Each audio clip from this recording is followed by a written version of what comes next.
우리 사회의 오랜 논쟁거리였던 낙태죄에 대해 헌법 불합치 결정이 내려지면서 낙태죄가 법 제정 66년 만에 역사 속으로 사라지게 됐습니다. 낙태죄에 대한 헌법 불합치 결정을 계기로 불교계도 낙태 문제에 대한 분명한 입장 정리와 함께 불교적 해법 모색에 나서야 한다는 목소리가 커지고 있습니다. 박세라 기자가 짚어봤습니다. 낙태를 처벌하는 현행법 조항이 헌법에 어긋난다는 판결이 나왔습니다. 헌법재판소는 여성의 임신 중절과 낙태 수술을 한 의사를 처벌하는 낙태죄에 대해 재판관 7대 2의 의견으로 헌법 불합치 결정을 내렸습니다. 재판관 가운데 단순위원으로 결정해야 한다는 의견이 3명, 위원이지만 법 개정까지는 유효성을 인정한다는 헌법 불합치가 4명, 합헌이라는 의견이 2명이었습니다. 헌법 불합치는 사실상 위헌이지만 당장 무효화할 경우 사회적 혼란이 우려돼 당분간 법을 유지시킨다는 의미입니다. 헌재는 낙태에 대한 형벌은 임신한 여성에게 임신의 유지와 출산을 강제하고 있어 자기결정권을 침해한다고 판단했습니다. 낙태죄에 대한 헌법 불합치 결정에 따라 국회는 내년 말까지 낙태 허용 범위에 대한 법률 개정안을 마련해야 합니다.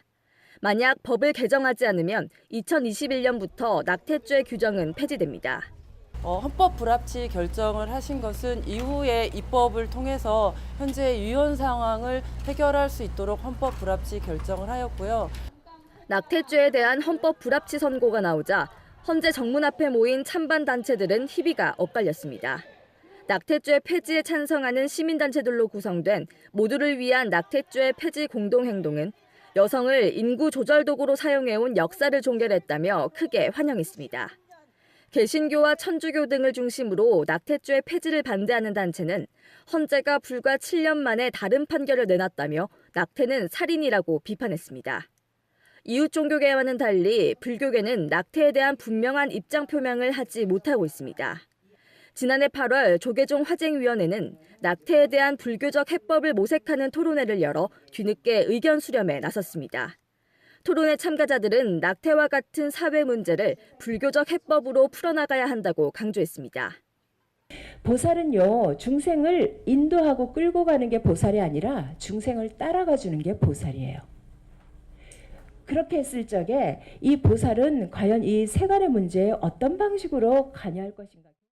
천주교와 개신교 등 이웃 종교계에서는 그동안 낙태에 대해 생명 파괴 행위라는 입장을 꾸준히 밝혀온 반면 불교계에서는 입장을 내놓지 못하고 있습니다. 이번 결정을 계기로 불교계도 낙태죄 폐지에 대한 내부 의견을 모으고 생명윤리 문제에 대해 적극적인 목소리를 내야 한다는 지적이 나오고 있습니다. 헌법재판소에서 BBS 뉴스 박세라입니다.